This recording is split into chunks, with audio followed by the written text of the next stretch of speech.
Hi, welcome to Motorhome Talk. I'm Mike and I love to talk about motorhomes. Well, today I've decided that I needed a little more help driving my motorhome. This 45-footer makes me very nervous. If you've listened to any of my previous videos, you know I went from a 34-footer to a 45.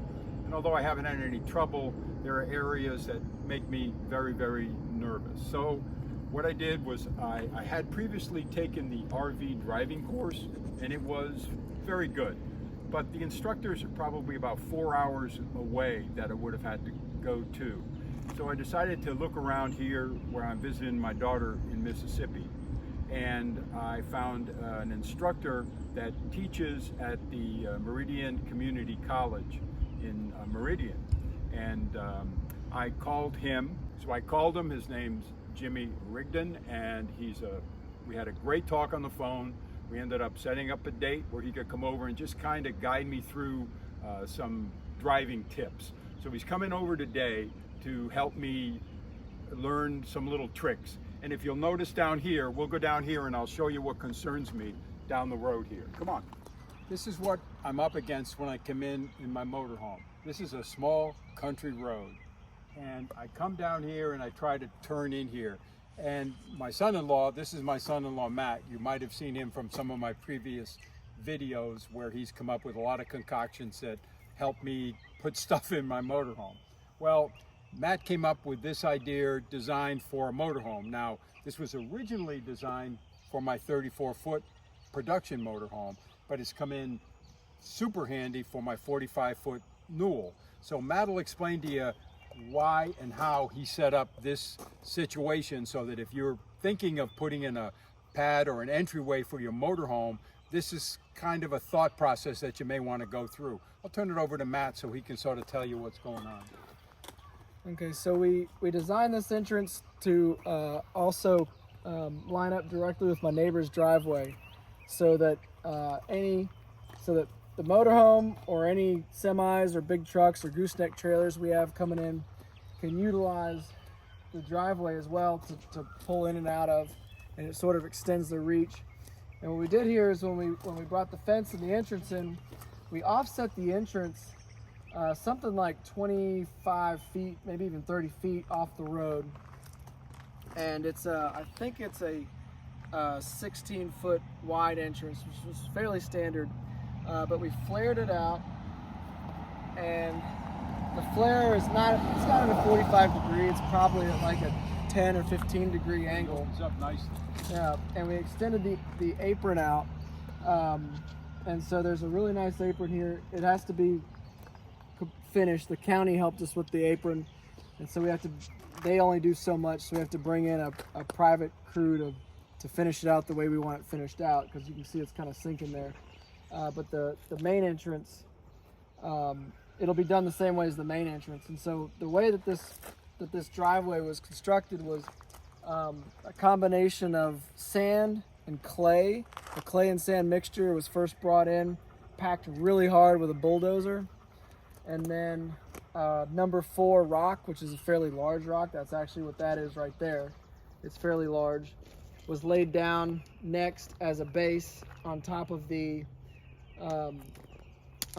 clay and sand. And then what's known as crusher run, it goes by several different names depending upon where you are in the country, but what's known as crusher run was brought in on top, and it's a combination of small stones and really fine rocks, fines, like almost what looks like sand, but is rock fines, and it packs incredibly tightly. And so the guy packed all that down really well, put a nice crown on it. There's not as much of a crown here, but as you go up the road, as you go up the driveway, there's a really nice crown so the water sheds off. And it just makes a really nice entrance, a really nice driveway. It allows for the motorhome or any other trucks that we have to have additional space. And then the fortuitous thing here for us, but not everybody has this, is that where the motor coach actually parks was a former tennis court. So there's asphalt underneath there, and then there's somewhere between 4 to 6 inches of crusher run on top of that. So there's a really nice parking pad as well. It's not quite level because it's sloped the way a tennis court would be, but it's nearly level. But it's actually it's better that way because there's just enough of a slope where the water runs off. So that's the scenario we have here, and it works really well for if he had brought this out, you would see that if he just brought this out to here and just had 2 gates open up, I'd lose all of this, which is huge. So I pulled into many places where they just had fence running and gates opening. And I got to tell you, in my 34 footer, it was horrible. In a 45 footer, I'm really not interested in doing that. But this opens it up, and I've still got to get used to it, but this is huge.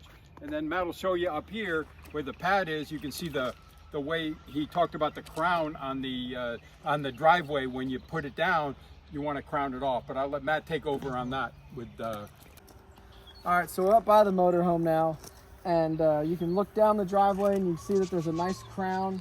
Everything is packed really nicely, and actually even though what you see gravel wise is not that wide, the gravel actually extends a good 2 feet way over here. Yeah, on either side of the visible gravel. So if you kind of get off, kilter a little bit, you're still on nice solid footing. And there's a nice crown. It might be, it's an aggressive crown. It might not need to be that aggressive, but it's really good for drainage and to maintain the footing. And then if you look here, there's just a slight, you can see this is where the tennis court was. There's asphalt underneath here, and then 4 inches of crusher run. And I don't know if you can appreciate it, but there is just a slight pitch, probably a 1% grade. Maybe even less than that, which is just really nice and allows, what does this thing weigh, Mike? Like 45,000? 66,000 pounds. Yeah. Allows 66,000 pound motorhome to sit perfectly level on it. It's fantastic. Yeah. Okay, well that's the whole design of this. It was designed specifically for a motorhome. I highly recommend the flare out because it makes life a lot easier.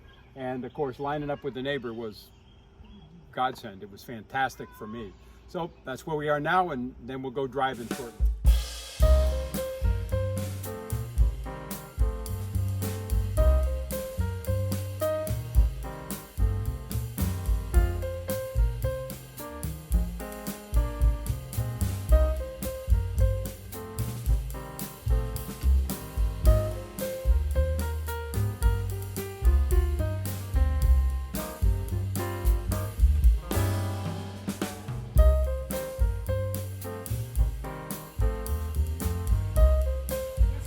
The corner post. Yeah, I'm too tight. I see You that. want to see the whole time you're backing up. You want to be able to see this cone Got it. with your driver's side mirror. Okay. If you look over here, you're looking at that mirror, you see it, you're too deep. Yep, I'm way too deep. So say, if we're going to use this as a landmark right here, back towards this object right here, whatever your object is. So Okay. we stand here and look at it, it makes more sense. Right. You say, okay, I'm going to use that. It could be a fire hydrant, a pine tree, whatever. Just your Sure, that's my corner spot. That's Yes. my Yes, sir. my rearview mirror. Yes, sir. I'm going to pull out again and then come back in. I'm too tight. Wait, That's okay. Actually, you pull out. You don't have to pull all the way out. just enough to get out and then swing back. Yes, sir. Okay, got it.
Okay, well, we're back in the motorhome now, and I did enjoy my time with Jimmy. I thought it was very useful doing the parallel parking, particularly getting used to my tag axle, which did take some time.